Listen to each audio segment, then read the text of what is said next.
Hey everybody, Tony D and a Screenwriter's Rant. We're going to take a look at Sophie Jones for the last video of the evening.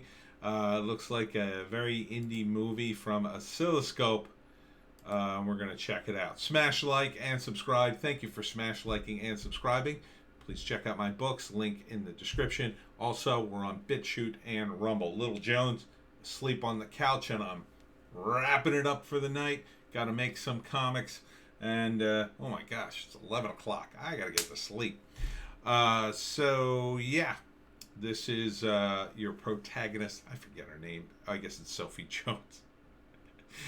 I'm so tired.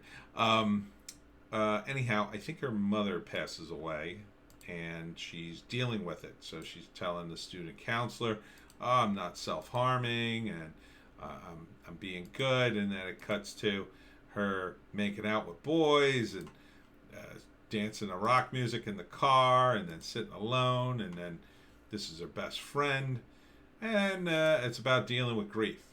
I don't mind it.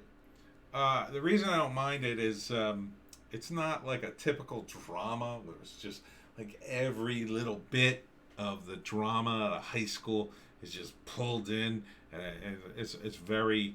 This feels very organic, and I like that. It feels like a very organic movie. She's like, oh, sometimes I just need to be alone, and it's about her trying to deal with things. And so she goes out and she listens to music and lies on the grass and does teenagery things. And here she is falling in love with this guy. So it's about the romance between him and her. But, it's probably a lot to do with her trying to fill that void now that her mother's gone. And also her, budding young womanhood, as they say.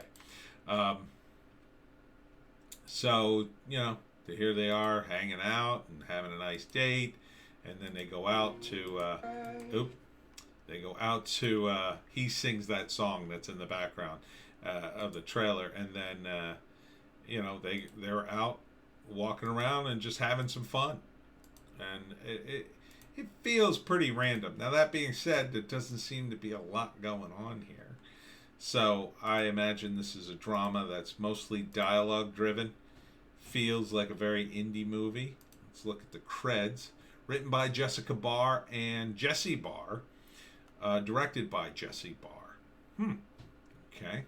So, brother and sister? Sister and sister, perhaps? Don't know. Looks like Jessica Barr is filmed by Jesse Barr. Jessica Barr apparently is the star, because I'm seeing, I guess this is the list of actors here. Claire Manning sounds familiar, but Jessica Barr, no. So interesting if that's the case. Produced by Jesse Barr, Joe Dinnan. Perhaps Jesse is her dad or mom or whatever. Or perhaps their husband and wife. I don't know. But that's always interesting when you have relatives on a film team. And it looks, like I said, very organic, sort of very random. You're not going to get all the typical scenes in an indie movie like this. First act is probably her mother dies. First act is probably her going into the counselor's office and talking about, how she's dealing with the grief, and now she's finally got it under control, and maybe she had some problems in the past, but now she seems to be dealing with it, and she's back at school after the death and after the funeral, and she's still processing. And then you meet her friend, and they're best friends, and they hang out all the time, and she's into some guy, and she doesn't quite know how to approach him, and so it's all set up like that. And then second act, she goes home, probably has probably all depressed and by herself. Then second act, for some reason, she goes out, runs into the guy, things start to happen. He's making the moves, and she's resistant at first, but then kind of isn't. And next thing you know, they're, getting together. And maybe she takes it too fast at first and then has to back off, and he doesn't understand. She talks to her friend, and her friend's like, well, how do you feel? And blah, blah, blah. it's that kind of movie. It's about relationships and stuff. So it's not going to be like some big movie at where Thanos drops in at the end and it blows everybody up. It's going to be about people doing people stuff. And it's a high school kind of movie, but I'm not seeing the high school a lot. It doesn't seem to be the focus on the drama per se, like the fake sort of high school drama. It's focused, I think, primarily on real drama. So this is the kind of movie, in my view, that where you have a female protagonist where it can be very effective because it's a real drama. This is a real girl who's having real problems. It's not like this fake BS where they try to prop up a Mary Sue. It's not this over melodramatic high school thing where everybody's falling in love. It's like real people trying to deal with life. And then at the end, she deals with life.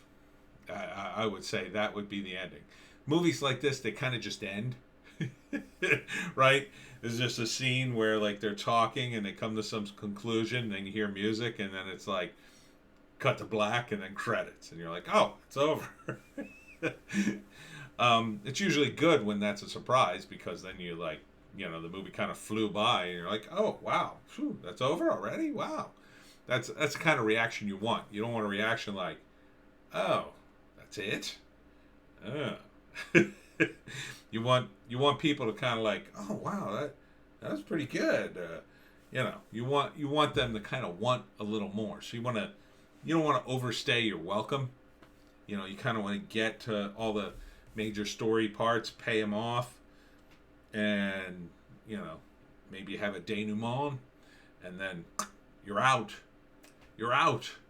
And with that, I'm out. I gotta go sleep.